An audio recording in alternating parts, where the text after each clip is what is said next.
Today we are going to be examining and installing this Metalux fancy model 4-foot 2 T8 lamp, narrow strip light. Now, this is going to replace this guy, and let me get him down and we can take a look why he is a goner. Okay, so this fantastic unit here is something I purchased for my dad as a gift years ago at a thrift store. I think it was like $3 or something. And it didn't work very well, and I just left it up there. And each end, you had one of these little chokes, and a capacitor, and a resistor.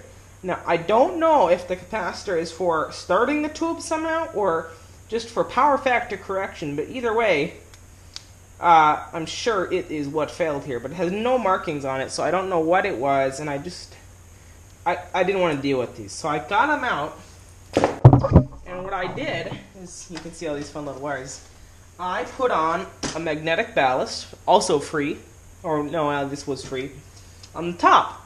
Now this is actually the second one I put in here. The first one, it lit up like 3 times and then wouldn't start anymore. It was an old rapid start from the 80s. So I'm like, man, bad ballast. Maybe that's why it's free. So I put another one in, also free. Oh man, did the exact same thing. So these have a cap in them, and I think they last about 3 starts when they have the period of rest of like a decade where they're just not really used. I think the cap fouls, and then these ballasts are junk. I know my mom's basement still has several of these that are working, but this one is dead, as was the one before it. And so I went to the store to buy an electronic ballast and found it was just a tiny bit more expensive to buy a whole fixture. And normally I wouldn't do that because it's wasteful, except this thing is a piece of tin. I mean, it's bendable. I could bend it with my hand. And so, frankly, and I mean, I got this homemade power cable here. That's the only thing I think is worth salvaging, actually. It's a good power cable. So I just snip. But, other than that, man, I was really disappointed. I spent hours of my life on this thing, and it doesn't work. So I'm going to go throw it in the street.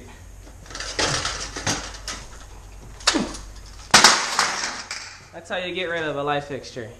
Here are the bulbs I'm going to be putting in the new fixture. Philips Alto 2 T8s. I didn't buy these. Somebody else did.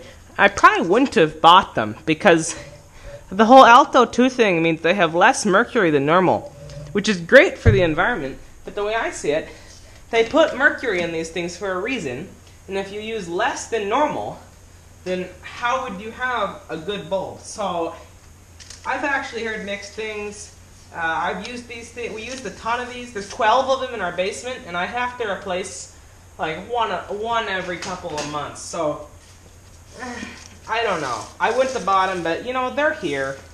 They don't totally suck, so why not use them? And they're real popular. I mean, they sell a gajillion of these things. You see them absolutely everywhere. Also, if they're trying to be good to the environment, why are they using plastic sheathing? They don't need this. Oh, and you can see, oh, that's Spanish. What? Okay, here's our specs. 2,800 lumens per bulb, 30,000 hours, which is excellent. Although granted that, it's assuming you leave them on for 12 each time you throw them in. 12 hours per start. 78 color rendering index, not great. Color temperature, 4,100, so pretty cool. Alright, let me set these guys aside, and we'll go to the Metalux here. So all you do to set this guy up, oh no. Oh, hey, let's break out that homemade power cord, yeah? I didn't realize it didn't have a cord. Alright. Oh, so here is our Keystone electronic ballast. Interestingly, I believe it is an instant start. Yep, it is. Instant start, normal light output. 2F, what are these? Anyway, 32 watts. Okay, viewers, so I need to figure out which wire is the hot and which wire is the neutral and which wire is the ground. So I'm going to tape these so they don't unspool here. They're all twisted, you know. Oh, hey, does this even need a ground wire? I guess not. So I'm going to put the ground wire, so test for continuity on the ground lead. Alright, that's going to work just fine. I'm gonna get my favorite little crimp couplings here. Oh, and then we got a continuity test for which one is hot here. So the right side of this is the hot, and that's black. So, and may I just say how small this thing is? We'll do a side comparison with the one I smashed with the orange. Shoot. Oh, I guess the bulbs hold that in, or what? I guess we have to provide our own screws here. That's not super cool. Isn't the correct sort of screw, but that'll work. Okay, it just so happens that these machine bolts do a pretty good job. Oh, that's the wrong size. Let me get the different size. Now let me power it up and see how it does. Okay, 3, 2, 1. Oh yeah, no, that's really good. Now here's these Alto 2s. They take a second to like warm up. It probably doesn't show up on camera, but like, I just don't think they're the best. But that's what they all do when they're new, so I guess that's alright. Now I gotta jerry rig some sort of hooks. Okay, so I have some machinist wire. I'm just gonna jerry rig a hook on here. Boom, chains. Okay, so my conclusion here is that I don't really think this is supposed to be a shop light. This feels like more of a hardwired unit, but I got it to work, so. Okay, viewers, so to conclude here, you can see the bulbs in position there. I'd say that they're almost as bright as the LEDs.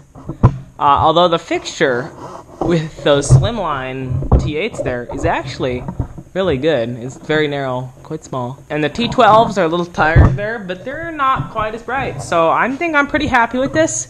Although I will say it doesn't seem like it was designed for this sort of use, but I made it work. Better than the old one, for sure. Have a good evening. Bye.